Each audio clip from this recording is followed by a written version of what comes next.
할렐루야. 오늘도 주님의 크고 놀라우신 은혜와 평강이 여러분에게 함께 하시기를 간절히 축복합니다.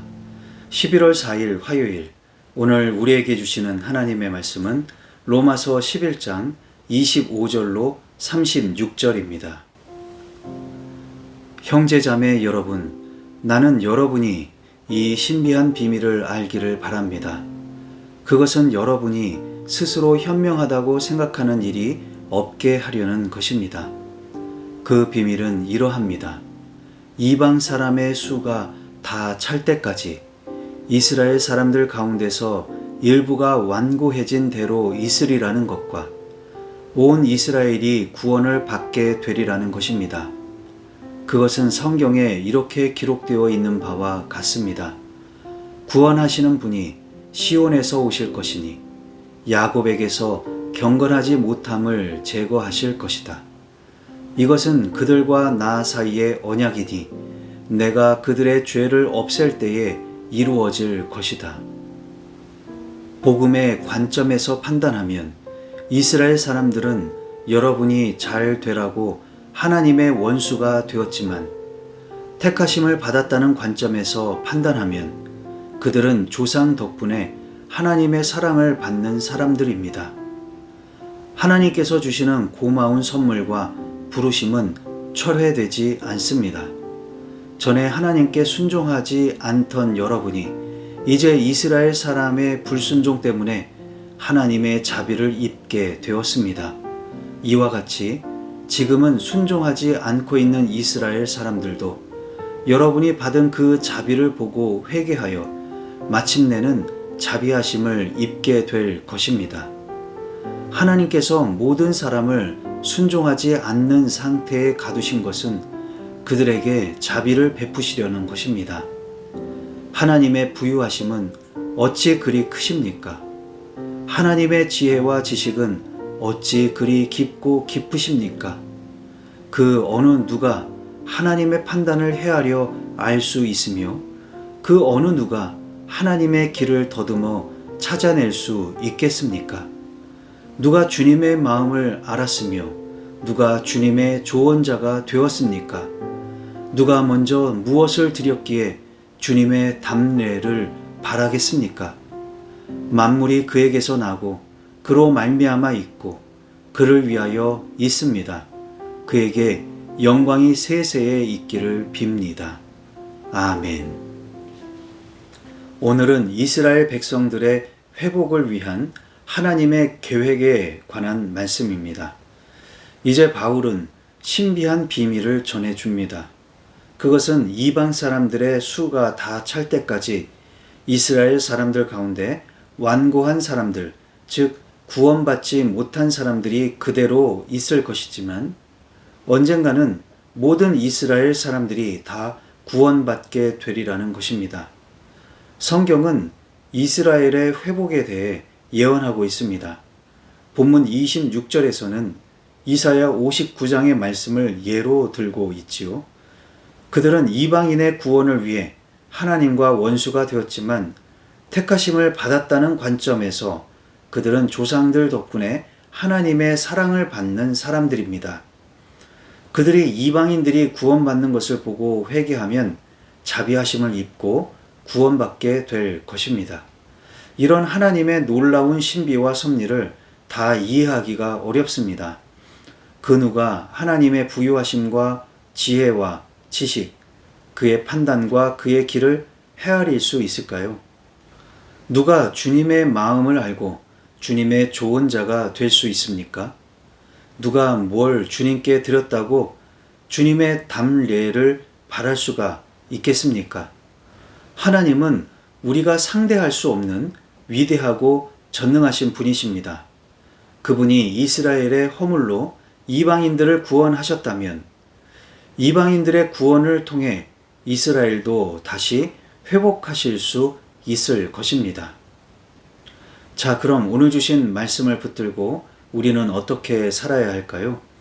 첫 번째로, 포기하고 있는 사람들이 있습니까? 바울은 벌써 여러 차례에 걸쳐 동족 이스라엘 백성들의 구원을 갈망하고 있습니다. 그러나 성경에 나타난 바울의 생애를 볼 때 이런 바울의 모습은 참으로 아이러니합니다. 바울은 원래 유대인들에게도 복음을 전했습니다. 그러나 워낙 반대에 부딪히다 보니 이방인들에게 복음을 전하는 일에 더 전념하였습니다. 그런데 문제는 바울이 이방인들에게 복음 전하는 것조차 유대인들은 극렬하게 반대했습니다. 심지어 바울이 가는 곳곳마다 쫓아다니며 회방을 놓았고 바울을 죽이려고 암살단까지 꾸리기도 했습니다.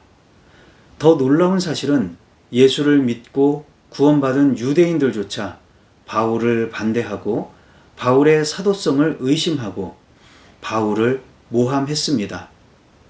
이런 일을 겪으면 바울도 적개심이 생길 법합니다. 마음이 상해서 더 이상 동족들을 보고 싶지도 않을 것입니다.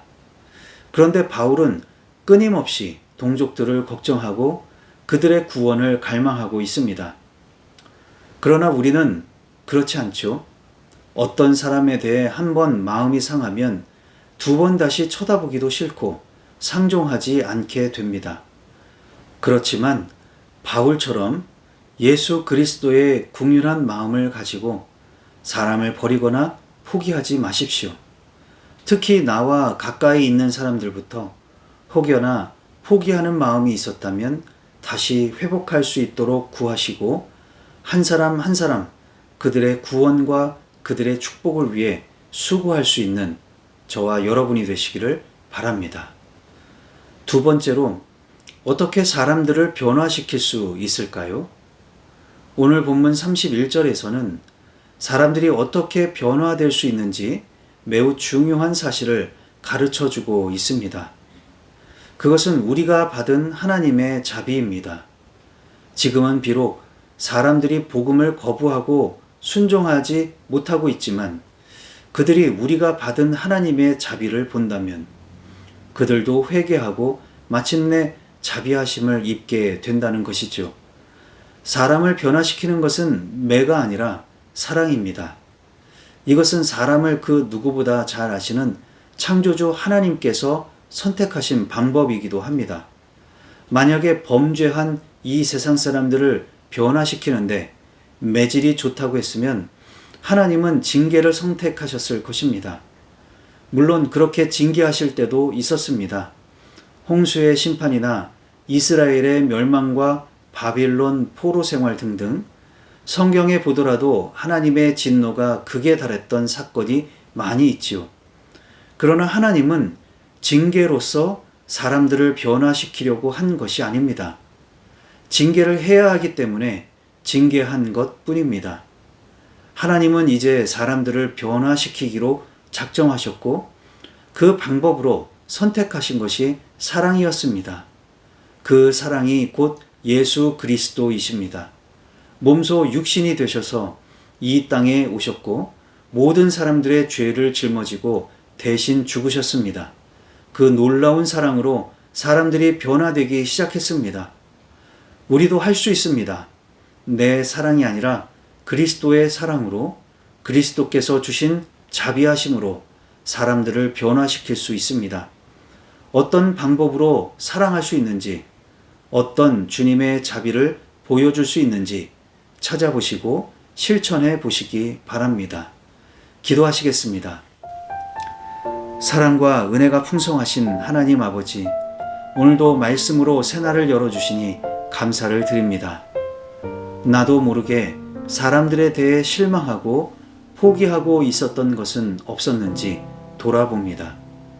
하나님은 상한 갈대를 꺾지 아니하시고 꺼져가는 등불을 끄지 않으시는데 사도 바울도 자기를 그토록 미워했던 동족을 오히려 품고 기도하고 사랑했는데 우리도 그런 마음을 허락해 주옵소서.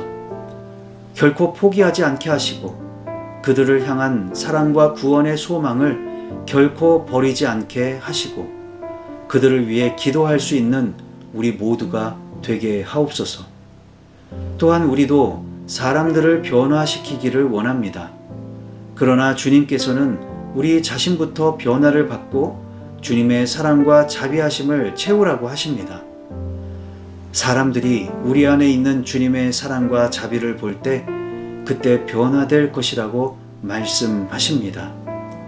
나는 바로 서지 못한 채 다른 사람을 어찌하려는 교만을 내려놓게 하시고 나부터 주님의 사랑과 자비하심을 채우게 하시고 그 사랑과 자비를 사람들에게 보여줄 수 있게 하옵소서. 그래서 저들마다 회개하고 구원에 이르도록 인도해 주옵소서. 예수님의 이름으로 기도하옵나이다. 아멘.